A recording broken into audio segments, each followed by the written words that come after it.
George was standing by an open, empty toy box, crying. My dinosaur is gone. When the main thing is lost, the scary awakens. Peppa entered the room, hugged her brother, and looked around. Peppa's gaze was drawn to something on George's bed, an old plush teddy bear covered in black liquid. She found not what she was looking for.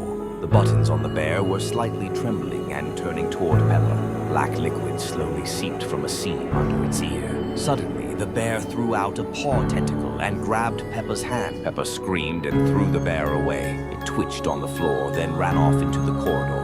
Peppa grabbed George's hand and ran after him. The chase had begun.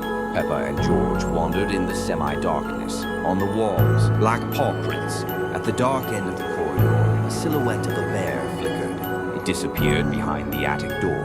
Where light did not reach, dwelled the keeper. Peppa took a flashlight from the wall. They slowly climbed up the creaky stairs. Along the edges, webs of black tentacles like veins of living darkness. The center of the hall was covered in cobwebs. In it sat the bear keeper, grown to Peppa's size. Around, old toys, dolls with empty eye sockets, cars with red headlights frozen in anticipation. All forgotten toys began to move slowly.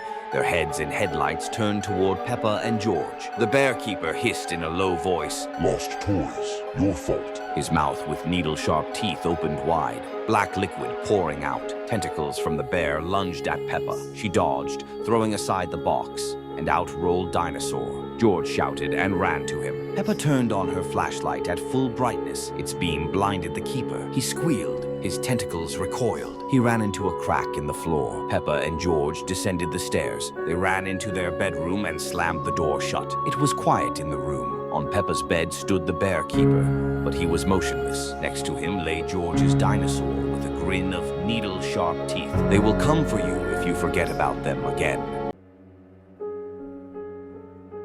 A typical evening, tea, girlfriends. Nothing foreshadowed trouble. The light bulbs suddenly began to flicker. The girls fell silent and looked up. The first alarm. The house had awakened. Susie began to tremble. The hum grew louder. The shadows became restless. The shadow beneath Susie's chair pulsed and darkened. Susie screamed, dropping her doll. Peppa grabbed Susie's hand. The shadow reached for Susie's leg. The kitchen turned into a trap. The girls ran into the living room. The room was quiet. The silence was deceptive. The couch's shadow melted onto the floor, turning into a flat black puddle. It slowly spread across the floor. From its center rose something, like a shapeless ink-blot tentacle. Susie stared in horror. Peppa recoiled. The puddle slid toward them, stretching. Peppa shoved Susie toward the hallway door, but escape was a lie. Darkness awaited them there too. A mass of wallpaper was already partly oozing down under the stairs. An eye on a tentacle stared at them. The Shadow Eater had seeped out of the living room. Peppa and Susie ran toward the staircase. The eater tried to cut them off, sliding along the wall. Susie nearly fell. The pounding of footsteps, heavy breathing, the rising sounds of monsters. Peppa pulled Susie into the nursery and slammed the door. Black liquid seeped from underneath. A message appeared on the wall. "We are in the walls." George was there too. Black film covered his mouth. His black eyes shot open. The darkness had already consumed him. George's shadow tore away from the wall, forming a new eater. Susie screamed in terror. Peppa spotted a flashlight on the dresser. Bright light. In the flashlight beam, the Shadow Eater recoiled, writhing as it slithered under the door. The wallpaper, a giant mass with eyes, was stuck to the outside window. The flashlight flickered wildly and died. A wet, slurping sound echoed in the dark. Suddenly, Peppa's face with black eyes.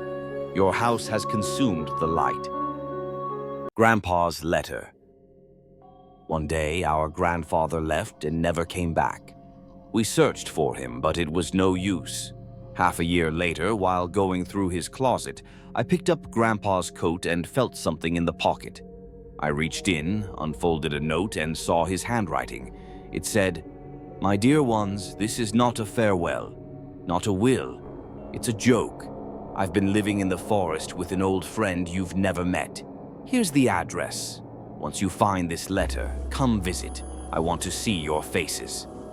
A week later, we drove to the coordinates. The forest was deep, the road broken, no signal. The house was real, wooden, old.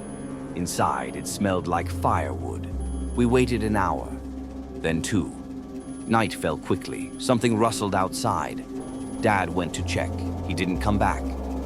We were alone. George noticed one of the cups was empty. Peppa turned around, but she wasn't looking at Mom anymore. She was staring at something behind her. Peppa and George decided to take a walk in the forest and stumbled upon an old, abandoned house. It looked very gloomy. Broken windows, overgrown bushes, creaky door. Inside, it was dark and cold. Cracked portraits hung on the walls. Their eyes seemed alive. Suddenly, it became dark outside the window. At that moment, a strange woman appeared. The owner of the house. Her face was pale, and her eyes were cold and frightening. She smiled strangely and said, Welcome. You shouldn't have come here. Suddenly, she began to change. Her face distorted. Her eyes shone with bright red light, and something black flowed out of them. Peppa tried to run, but the door slammed shut by itself. The demon owner grabbed Peppa and George with her long claws. Their screams disappeared into the darkness. Everything around started to distort. The house's owner dragged the children into her dark basement. Peppa and George were tied up. Their mouths were covered with rags. The owner was boiling something murky in a huge cauldron and muttered, Soon I will enjoy this. Peppa turned around and saw Susie and Rebecca. They were also tied up and trembling with fear. Suddenly, a familiar, sinister whisper sounded.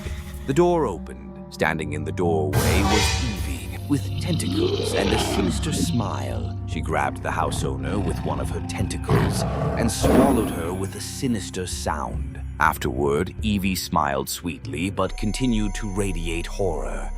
The children were scared. They already knew what awaited them. Evie wasn't full yet and was planning to fix that. Peppa, George, and little Evie snuggled comfortably in bed. A bedtime story, the perfect end to the day. Peppa's gaze drifted toward the bedroom door behind which something was awakening. I'll check the kitchen. Quickly, go to sleep. Said Mommy Pig, but she never returned. Mom! George and Evie looked anxiously into the semi-darkness of the corridor. The call of darkness came from there.